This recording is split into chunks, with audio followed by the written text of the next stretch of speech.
Ողջույն, ես Մկրտիչ Իսրայելյանն եմ։ Ռուսաստանն առաջարկում է Հայաստանի եւ Ադրբեջանի միջև խաղաղության պայմանագիրը ստորագրել Մոսկվայում։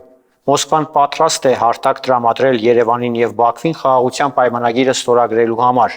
Այս մասին օրերս հայտարարել էր Ռուսաստանի արտաքին գործերի փոխնախարար Գալուզինը։ Իրականում Ռուսաստանի այս խաղաղասիրական ելույթների տակ թաքնված է ոչ թե անկեղծություն, այլ վերահսկողությունը վերականգնելու փորձ։ Ինչ իրավունքով է Մոսկվան խոսում խաղաղության մասին, երբ լուր դիտում էր Հայաստանի պարտությունները դաշնակցային պարտավորությունները խախտելով։ Այսպես ասած, խաղաղարար Ռուսաստանը երկար տարիներ հանդես էր գալիս որպես միջնորդ, բայց 2020 թվականին ոչ թե կանգնեցրեց պատերազմը, այլ ապահովեց իր զինուժի մուտքը Արցախ։ Արցախում տեղակայված ռուս խաղաղապահները լուր հետևում էին, թե ինչպես Ադրբեջանը 2023 թվականին հարձակվեց Արցախի վրա։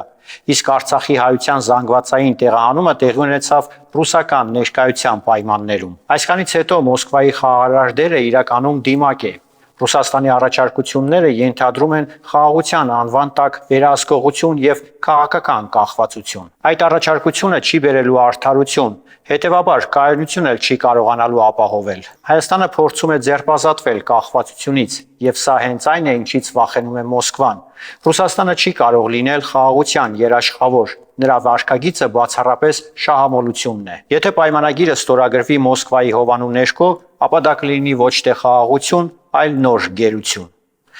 Ես Մկրտիչ Իսրայելյանն եմ, կհանդիպենք։